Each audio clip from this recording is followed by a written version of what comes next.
spécialisé dans la logistique des circuits courts alimentaires. L'unique contact logistique au service des producteurs, groupements de producteurs, circuits de distribution de proximité. La scène est à vous. Merci. Bonjour à tous. Je m'appelle Antoine Pulsini. Je suis l'un des 3 cofondateurs de Promus. Promus,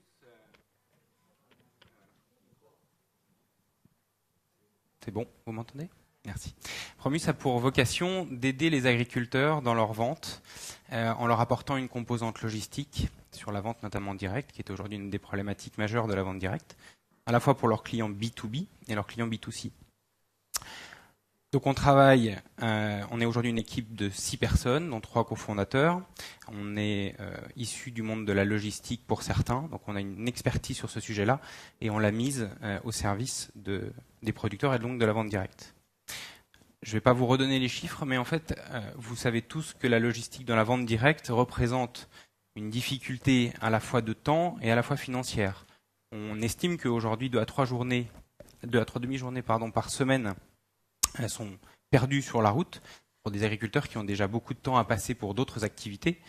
Et ça représente un impact sur le chiffre d'affaires entre 25 et 50% pour leurs exploitations. Nous, on a souhaité proposer quelque chose de différenciant, d'innovant, pour leur permettre d'avoir un vrai atout dans leur vente directe avec cette logistique. Parce qu'on peut tout à fait imaginer avoir un panel de vente, c'est-à-dire avoir des marketplaces, avoir des circuits de vente de professionnels. Ce que vous voyez en bleu, ce sont des points de distribution. On va en prendre 11, on va dire que c'est des points d'acheteurs. Et ce que je vous rajoute là sur la carte, c'est les points qui viennent livrer ces points d'achat. Aujourd'hui, il se passe ça. C'est-à-dire que chaque point de livraison prend sa voiture, va livrer, revient à vide et perd à la fois du temps, mais également de l'argent. Nous, ce qu'on a fait, c'est qu'on a divisé la zone en 3. On a intégré dans cette zone des boîtes aux lettres. Alors, je vous ai remis le petit logo d'une boîte aux lettres de la Poste, mais on est évidemment dans quelque chose d'un petit peu plus technologique. Mais ça permet quoi, ceci ? Ça permet en fait de venir collecter au niveau des zones à 20 km, 10-20 km des agriculteurs, de les laisser déposer dans cette boîte aux lettres leur production et ensuite de venir, nous, avec des moyens que nous organisons, livrer leurs clients. Donc la Promus Box, c'est notre boîte aux lettres, c'est un système connecté, je vais vous l'expliquer après, mais qui a aujourd'hui un vrai potentiel. Il réduit de 40% les coûts des agriculteurs qui travaillent avec nous et également les temps de livraison et les temps parcourus. Et évidemment, on est dans une démarche d'économie responsable parce qu'on réduit l'impact CO2. Donc la Promus Box, cette boîte aux lettres 2.0, c'est en fait un conteneur qu'on réaménage qui a des zones de température qui sont variables mais qui sont en fonction du produit qu'on vient stocker. Il est connecté, donc c'est-à-dire qu'il est accessible quand vous le souhaitez. C'est le même fonctionnement qu'une boîte aux lettres. Donc vous pouvez y aller le soir, la nuit, le matin. Nous, on organise la logistique qui vient derrière. Donc vous avez tout d'explicité sur un site internet. Vous avez une maîtrise complète de votre traçabilité, de votre chaîne du froid avec un outil internet que nous avons monté. Et nous proposons en revente, donc du coup, un prix à l'euro kilo, ce qui permet dans le business model, presse spécialisée, dont on a parlé juste avant d'ailleurs dans la keynote, la télé et le web. Pourquoi la presse spécialisée ? Parce qu'on peut avoir à la fois des distributeurs qui vont venir utiliser notre solution pour se sourcer chez les agriculteurs et utiliser des presses à destination des agriculteurs pour leur présenter notre solution. On amène également un comparateur de prix sur notre site internet pour apporter à l'agriculteur une information sur le prix à payer en euros par kilo. Et on est aujourd'hui reconnu par l'ADEME et donc lauréat d'un appel à projet qui a été monté par l'ADEME sur la logistique urbaine. Voilà. Je vous remercie. Merci Promus. On va passer aux questions du jury. Pareil, à quoi vous en êtes du développement concrètement aujourd'hui ? Il y a combien d'agriculteurs ou de magasins connectés ? Et puis, quel est le tarif ? Alors aujourd'hui, on a 150 agriculteurs partenaires des premières box qu'on a montées. On fait passer à peu près 1 tonne par semaine aujourd'hui et on gère la distribution de 400 colis par mois. Le tarif, il varie, mais il est à peu près 30% en dessous de ce qui se fait aujourd'hui. C'est-à-dire que si vous prenez un colis qui va être traité par les instances classiques, on va être aux alentours de 15 € les 5 kilos. Nous, on va être plutôt aux alentours de 9-10. Donc on apporte déjà un service sur le coût, et après on apporte un nouveau service qui est qu'on est capable de livrer, on appelle en A pour A, c'est-à-dire le jour même de la livraison, de la prise de commande à la livraison, ce que la plupart des services ne peuvent pas faire, où ils livrent plutôt donc en A pour B avec un jour de retard. Aujourd'hui, on a 5 box en construction qui vont être implantées dans la région nantaise. On fonctionne en tâche d'huile, c'est-à-dire qu'on s'implante dans une zone, on recrute des agriculteurs, parce que le point le plus important pour nous, c'est de faire passer du flux, puisque derrière, si vous prenez une boîte aux lettres, vous n'allez pas avoir un postier qui va venir chercher une lettre par lettre, vous avez bien un postier qui vient regrouper l'intégralité des lettres. Nous, on fait la même chose, on vient récupérer l'intégralité des colis, on les mutualise. Donc le plus important pour nous, c'est d'avoir du flux, puisqu'on se rémunère sur le flux mutualisé.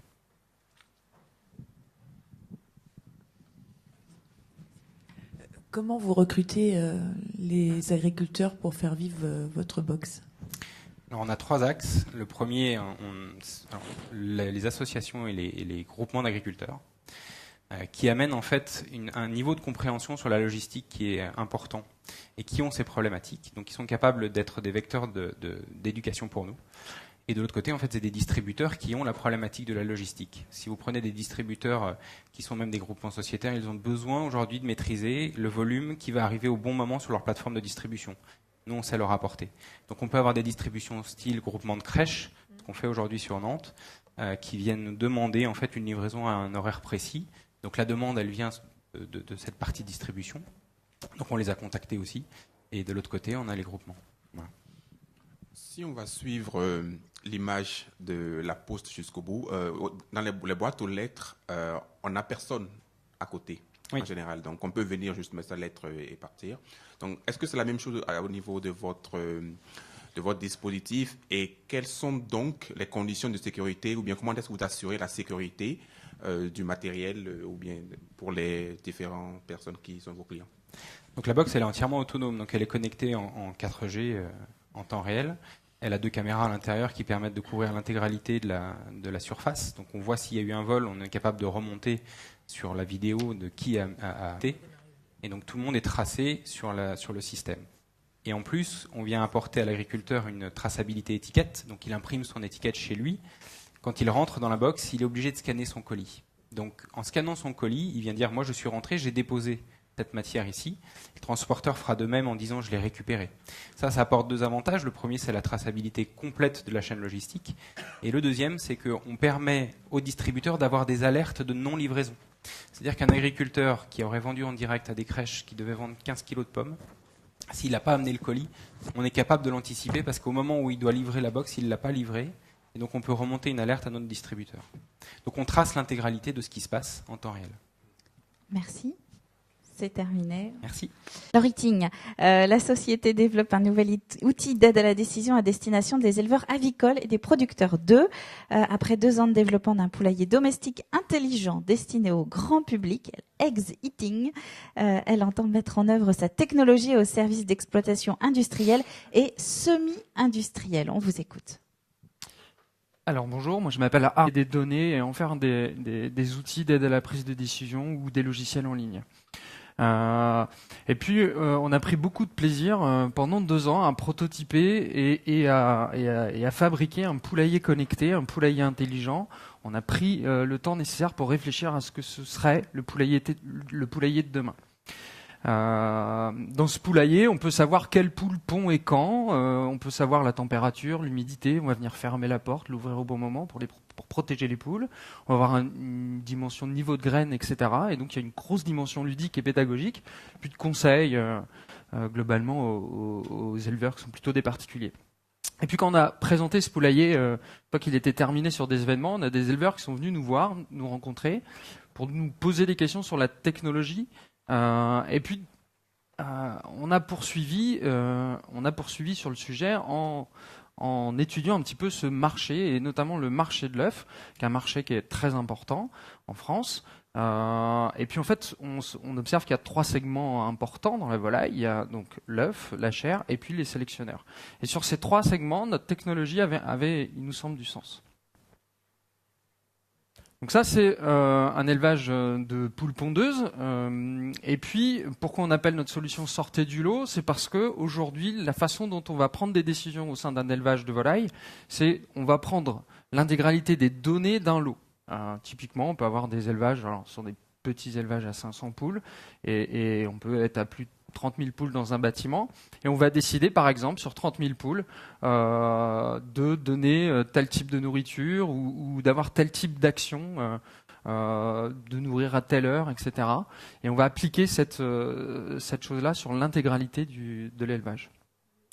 Nous, ce qu'on propose, vous l'avez compris, c'est de sortir du lot, c'est de reprendre cette technologie qu'on avait, c'est notre capacité, au travers d'une bague RFID qu'on met aux poules, de pouvoir identifier, de sortir de la data et de pouvoir avoir des actions auprès de l'individu, comme on le fait finalement déjà aujourd'hui, notamment chez les bovins.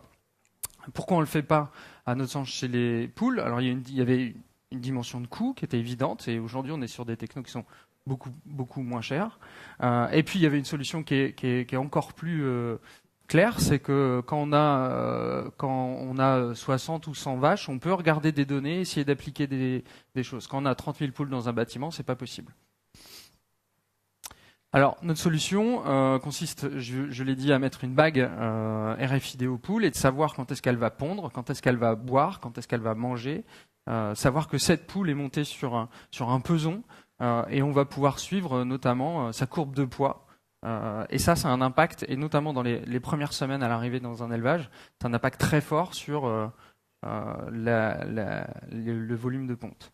Alors toutes ces données, nous on va les remonter dans notre logiciel, et là on revient sur notre métier premier avec une intelligence artificielle qui devra proposer des pistes pour optimiser l'élevage.